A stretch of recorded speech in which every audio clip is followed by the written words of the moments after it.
Bonjour, donc moi c'est Johanna, on se retrouve dans mon exposition qui s'intitule Turfure et qui est donc au Centre d'art Passerelle. Ouh là là là là! Attendez, pause, je vous explique. Il y a quelques temps, je suis allée à Brest rencontrer Johanna Cartier, une artiste alors en résidence au Centre d'art Passerelle. Rembobinage.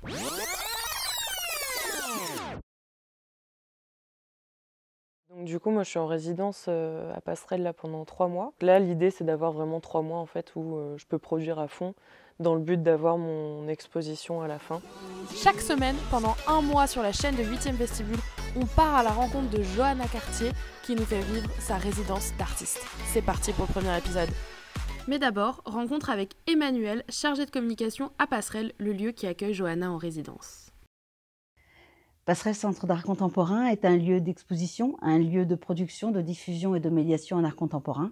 Chaque année, on organise une dizaine d'expositions. Centre d'art contemporain est installé dans une ancienne coopérative ouvrière de fruits et légumes qui a été construite au moment de la reconstruction brestoise, donc juste après, en 1945-48. Au départ, ils avaient un projet pour faire en même temps une salle de spectacle, des salles d'exposition, de théâtre.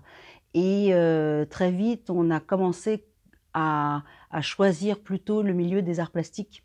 Donc c'est un lieu en fait qui permet une très grande liberté aux artistes, et toutes les expositions d'art plastique qu'on a commencé à présenter depuis la première exposition en 90 a permis en fait à des artistes de vraiment investir le lieu. C'est-à-dire que le lieu est brut, le lieu permet autant à des sculpteurs d'installer des œuvres monumentales que à des artistes qui peignent ou qui dessinent en fait des formats beaucoup plus intimistes, en fait, de pouvoir être exposés dans le lieu. Et le bâtiment est composé d'une immense verrière centrale qui est dans un patio, et qui apporte une lumière zénitale très très forte, avec tout autour une mezzanine, et puis à l'étage en fait des grandes salles avec des plafonds voûtés. C'est vrai que quand on arrive à Passerelle, d'abord on ne se rend pas forcément compte, parce que la rue, c'est une petite rue, mais on ne se rend pas forcément compte de l'ampleur du bâtiment à l'intérieur. C'est un grand bâtiment tout blanc, et quand on pénètre, quand on rentre comme ça, il y a ce patio qui arrive effectivement sur un grand espace qu'on appelle le quai. On a gardé des noms comme ça un petit peu spécifiques par rapport à l'histoire du lieu dans ce bâtiment. Et le quai permettait aux camions, avant d'arriver, de décharger et après d'être stocké. Maintenant, cet espace est utilisé uniquement pour des expositions, mais également pour des événements de théâtre, de musique, de danse. Attends, pause. Tout ça c'est super, mais j'ai toujours pas compris c'est quoi une résidence d'artiste. Je vais aller regarder sur Google. Mais maintenant j'ai Google. Une résidence, c'est donc un lieu qui accueille un artiste pour l'aider à créer, en lui mettant à disposition un espace de travail, un espace de vie ou encore des moyens financiers. Là, nous avons le plaisir d'accueillir Johanna Cartier, qui est donc la 16e résidente de ce programme qui a été créé en 2013 entre Passerelle et Documents d'Artistes Bretagne. Donc chaque année, on accueille 2 artistes qui vivent ou qui travaillent en Bretagne, ou alors qui sont diplômés d'une école d'art de Bretagne, donc des artistes qui souvent au sortir des écoles ne savent pas trop comment continuer, c'est-à-dire qu'ils ont un bagage assez théorique, et ils ont envie en fait de mettre à profit un petit peu toutes leurs connaissances, mais ils ne savent pas encore complètement mener à bien un projet. Donc notre volonté entre Documents d'Artistes et l'équipe de Passerelle, c'est véritablement d'accompagner les artistes, les résidents, dans leur production, dans leur choix, de leur apporter une aide financière, mais aussi une aide logistique. Johanna Cartier est arrivée au mois de mars. Sa résidence se terminera le 11 juin, au moment de son exposition, et qu'elle présentera cet été en même temps des 3 autres expositions. Partons maintenant enfin à la rencontre de Johanna Cartier, l'artiste qu'on va suivre. Donc le but de la résidence en fait c'est vraiment d'accueillir l'artiste et de me donner en fait un atelier, donc l'espace de création, et un espace de vie. Donc j'ai un appartement aussi sur place, donc qui est juste à côté. Et donc là l'idée c'est d'avoir vraiment 3 mois en fait où je peux produire à fond dans le but d'avoir mon exposition à la fin. Donc en fait moi j'ai été sélectionnée, c'était une candidature donc sur dossier. Donc j'ai participé 2 fois. Là, c'était la deuxième candidature que j'ai faite. Et donc la première fois, c'était vraiment en sortie d'école, de diplôme. Donc en fait, moi je sortais, je venais juste d'avoir mon diplôme et je me suis dit, bon, moi, je vais commencer à postuler à plein de résidences et plein de trucs parce qu'on nous avait expliqué que c'était un peu la meilleure façon de commencer dans la carrière d'artiste, quoi. Donc j'ai envoyé, je sais pas, je pense une cinquantaine de candidatures en fait la première année. Ouais. Bah, j'ai vraiment fait le truc à fond, j'avais pas de plan vraiment pour la première année, j'avais juste une expo de diplômée et 2-3 choses à côté. Donc j'ai profité de ce temps-là pour vraiment faire mon portfolio à fond, refaire vraiment des photos des choses de mise à jour en fait par rapport aux dernières pièces que j'ai pu faire. Et donc de candidater un petit peu partout comme ça, sans vraiment faire de sélection en fait.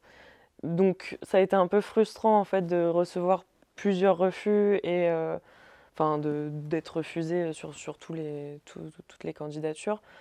Parce que dans les 50, il n'y avait pas que des résidences non plus. J'avais testé aussi pour des expos, des choses, des collabs. Enfin voilà, je dis une cinquantaine, c'est peut-être un peu marseillais sur les bords, mais voilà. Mais du coup, ouais, non, j'ai un petit peu eu du mal au début, de me dire, bon, bah, est-ce que ça veut dire qu'il faut se remettre en question, etc.